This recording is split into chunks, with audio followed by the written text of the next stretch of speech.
Good morning. Thank you for listening to WXOX 97.1 FM in Louisville, Kentucky. So I'm now here going to be talking with William M. Duffy, who's been on the show before.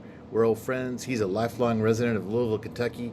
He earned a BFA in painting at the Louisville School of Art in Anchorage, Kentucky, many moons ago.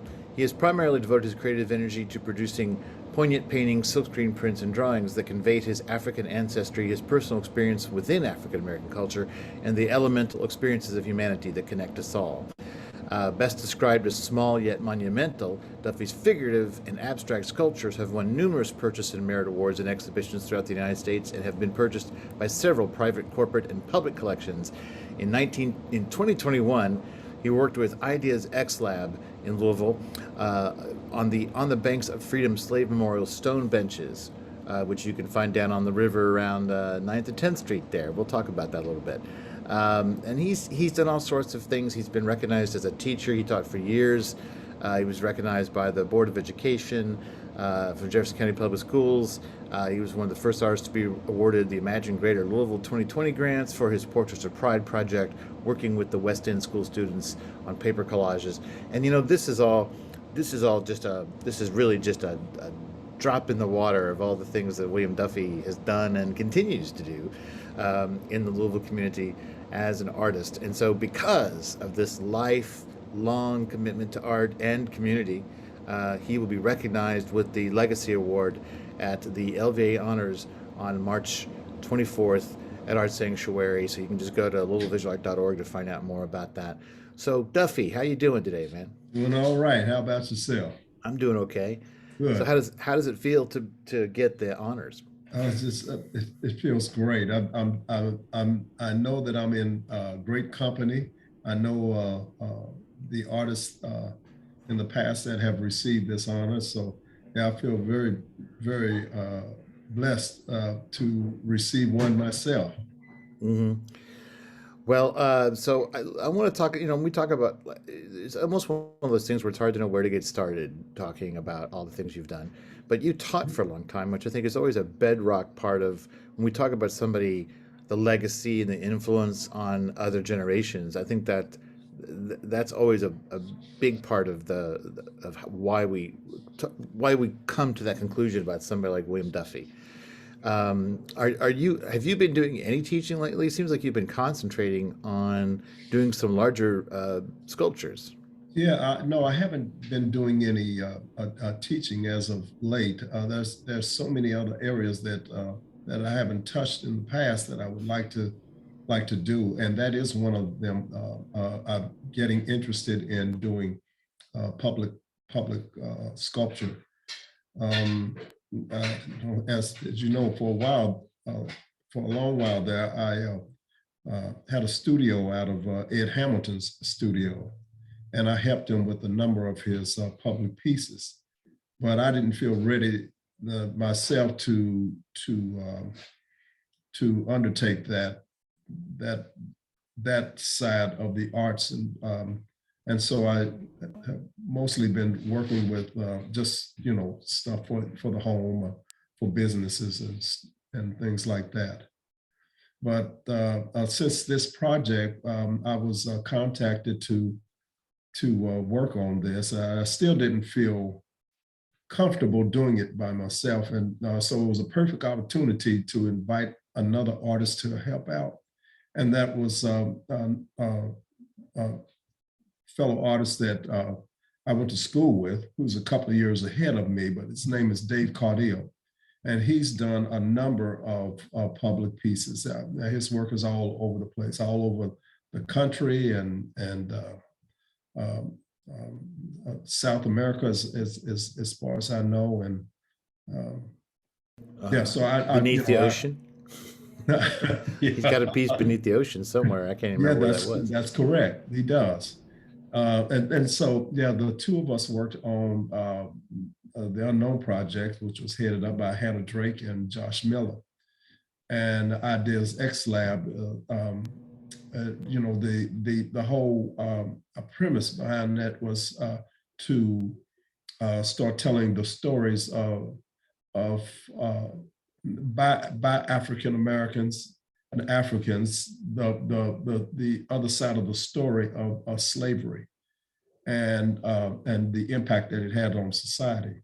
And so they asked me to do this project, and I couldn't turn it down. I've always been interested in history and in showing something publicly. So yeah, that's why I took it on. And so after this first project, after finishing this the project, I got a little more confidence, and now we're getting started on another a project in New Albany, Indiana. So we're going across the river now, and we're going to do something maybe not as similar, well, similar to the project here. Well, of course, there's a relationship there, because the benches you're talking about on the banks of freedom, they're positioned because that was a departure point to cross the Ohio River. That's correct. For the slaves escaping on the Underground Railroad. Mm-hmm. That's right. So is the piece you're doing in New Albany, is that the next thing? Like, is that sort of recognized that was the landing point? Yeah, it's a continuation of, for instance,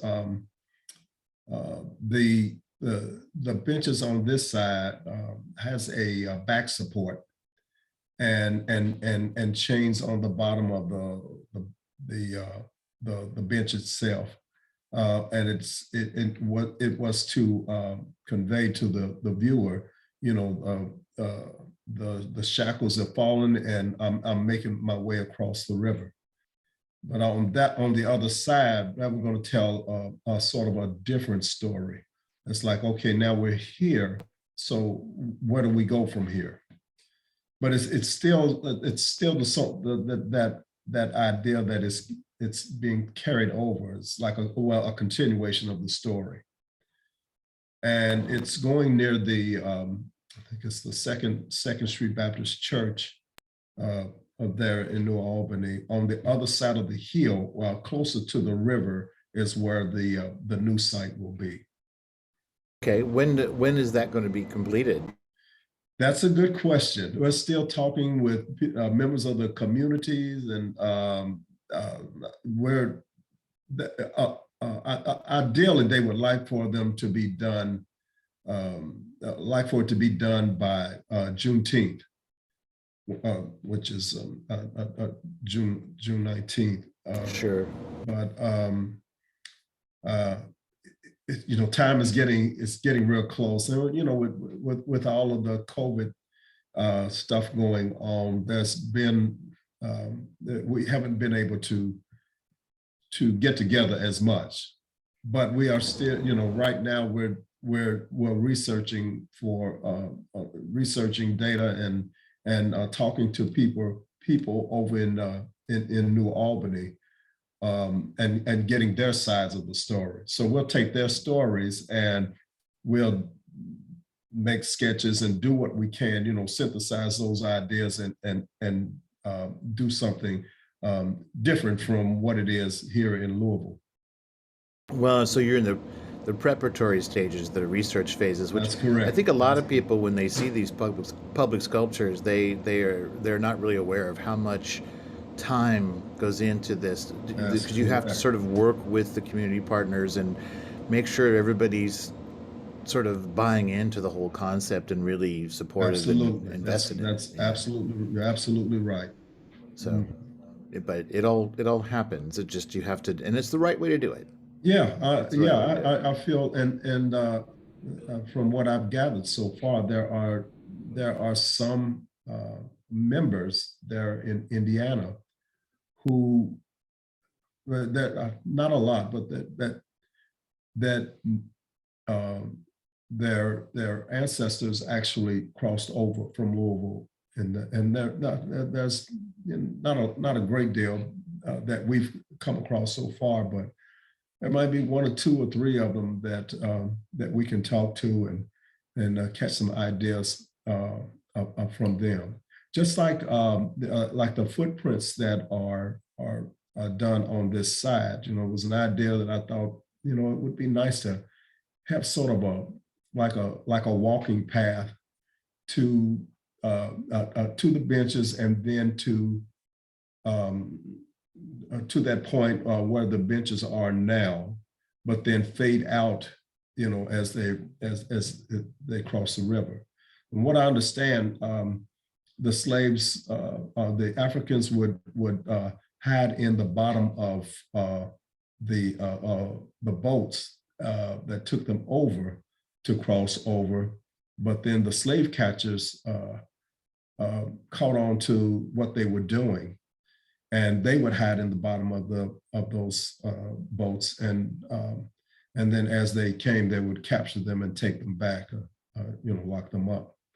But also that when the Ohio River was froze over, they would take the chance and just walk across.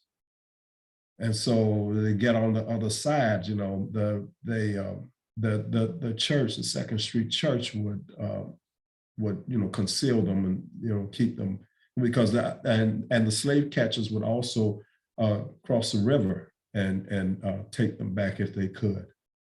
Sure, because the slave catchers were operating within the boundaries of the law at that time. Even if slavery was not legal in a state, it was legal. And this may be a little bit different state to state, but by and large, it was legal for the slave catchers to go into abolitionist states to retrieve slaves and take them back to the South. That's correct.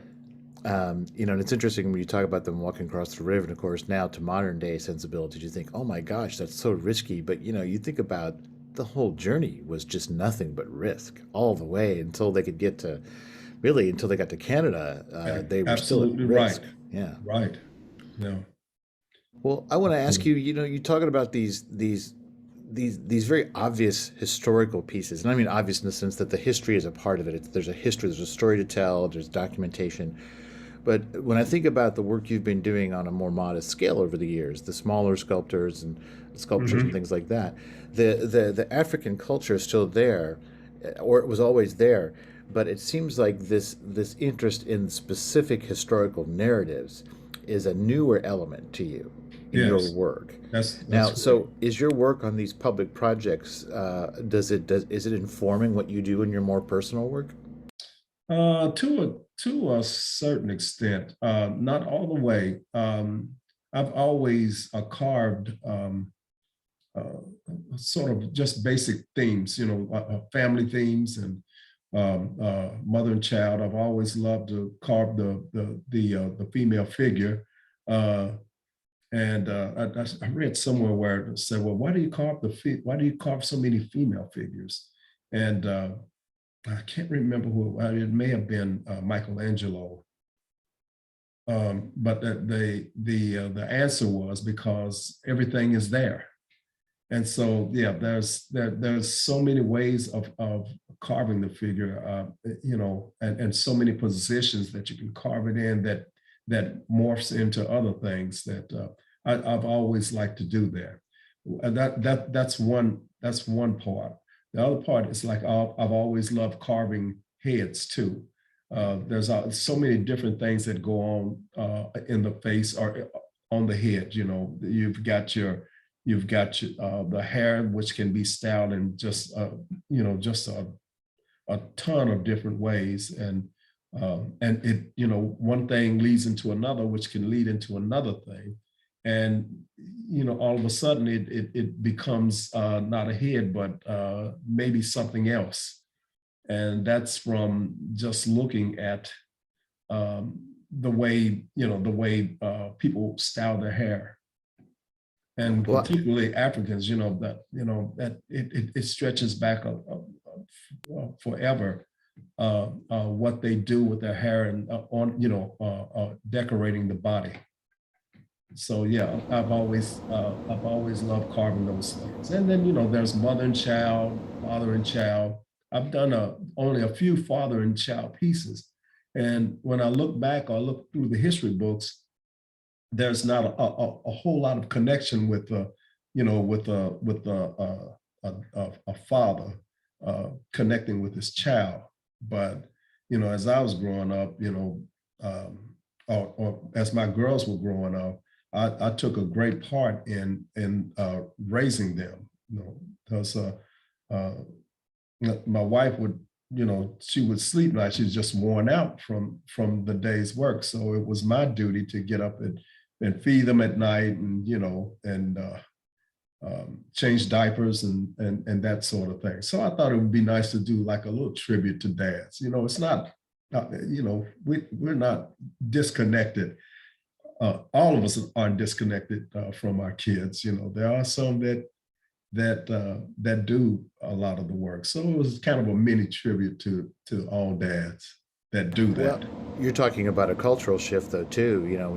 When you came of age and had a family, it was a time when men's roles were changing. Yeah, that's So, correct. our fathers and mothers generation, there was a more of an attachment between the father and the children. A lot of times, it was typical, Right. and that's changed over the years. And fathers, I think, more fathers play a much more meaningful role than they Hmm. did 50, 60 years ago. Absolutely.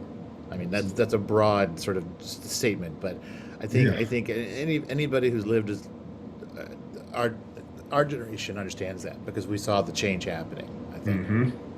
yeah. That's correct. And then But also, I was going to say that, and then there's some of the abstract things that I do. I like to just play around with form, and I'm always looking at different shapes and just thinking, oh, I wonder what that would look like with this particular stone.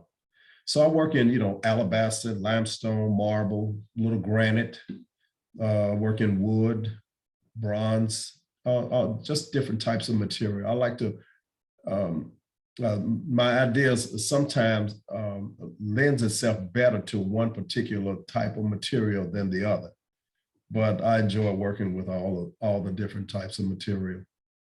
if you were stuck on a deserted island with only one kind of material to carve for the rest of your life, what would it be? What would you choose? Hmm, that's a good one. probably, probably alabaster, and I say alabaster because it's a I still enjoy carving, and it's a softer material. It's alabaster is harder than soapstone, which is probably the easiest thing to carve, but not quite as hard as marble. So I could get a lot of pieces done working with alabaster than I could with marble or granite, of course. Well, and as you get older, if you're on an island the rest of your life, as you get older, you don't want to be carving that marble, and That's really right. so that sounds like the wise choice, the smart choice. Absolutely. Well, Duffy, you and I don't know, this is what, the fourth time? I don't know. I can't even remember how many times we've done an interview like this. Exactly. And I know it won't be the last one, but I hope that's not. no, it won't. It won't. It won't. We'll find you'll be because you have these other projects going on. So Yeah. there's going to be lots of good reasons to come together again and talk. Yes. I wanted to add. Of course, I'm doing a project in New Albany, but also um, uh, uh, there's um, there's a project that I'm working on with Locust Grove, and there again dealing with the Africans, the slaves that worked all these different areas. So I'm working on one there, and then there's one in Springfield, Kentucky that I'm working on also. So yeah, I'm just right now I'm all over the place. I haven't been able to really return to my own personal carving per se, but I always have stuff on the table to work, to work, but it's I can't go from start to finish doing that right now because the public work is starting to come my way. Well, and I think it's so wonderful, Duffy. I've known you for so long, and many people have known you even longer. And you've been there. A lot of what you've been doing is behind the scenes, teaching and Mhm. mentoring, and it's really great to see you getting this high profile now as the most sought Yeah. after, you Yeah. know, African American Kentucky sculptor, I guess, or whatever. But And I just say African American because it seems like the things you're being asked to do are very specifically about Black history and in this area and finding ways to recognize them, um, those elements of history that will stand the test of time. That's what these Mhm. sculptures are about. That's and yeah, that's it's always been you know, in the in the back of my mind, I've always thought it's like, I wonder what it would be like to have a piece where, you know, someone would walk by and say, well, I wonder who did that piece. It's like, oh, Duffy. Yeah, I remember Duffy. Yeah, he was that kid in school that was always getting in trouble drawing and so yeah, it's quite an honor for me. So the like the bench project, I think it's actually the second public piece that I had that was major. The first one, which was a minor contribution, was the walking sticks down on Main Street. I did one that was close to I forget the name of the business now, but they in the beginning they did these they did equipment for horses and carriages and stuff, and then later it became a auto parts place. I just combined the two. It's shaped like a horse, but when you look at the mane that of the hair running down the back of the horse's head, it actually takes on the shape of this motor vehicle with lines coming out of the vehicle to suggest movement, sort of like in the cartoons. You know, the cars are going fast and they always draw the lines across. So yeah, that was actually my first public piece. And I've done a couple of others. One was in New Harmony, Indiana. I carved a bench by a lake, and also in that same city, I carved it was a wooden carving of Emperor Charlemagne, who actually uh, sort of commissioned the first Bible, and he couldn't read, but he always surrounded himself with people that were scholarly, and you know, so they would read all these things, you know, read the word to him. So yeah, but yeah, that the benches are really important because that's actually stating it's like, oh, okay, now I feel like a public artist, you know, public, be it stone or whatever. I feel like I'm a public works man now. Featured in the New York Times and That's right. here on WXOX. Well, Duffy, we're out of time today, man. But I just feel like this is just another chapter in an ongoing conversation that we're having. So thanks for taking the Yeah. time today. And just to remind everybody again, March 24th, go to our website if you want to come celebrate William Duffy and the other people. I just mentioned Janet Britt for getting the teacher award, Shohei Katayama, the emerging artist, and Claire Hearn, the benefactor award for her funding for the new CPI project. And I'm going to have Shohei and Claire next week, so we'll be talking all about that stuff. So, Yeah. Well, all I right, congratulate to all those this year that have won. They're all deserving, I know. yeah. And but I also want to say that I thank you for all your service too, Keith. Oh. It's been yeah, we're getting be old men now, but but we're still hanging in there. I'm having a good time. So am I. I could just talk to artists all day. That'd be the best living I could have the rest of my life. That's absolutely right. I agree. All right. Well, All thank you right. again, Duffy. Thank you. Take care.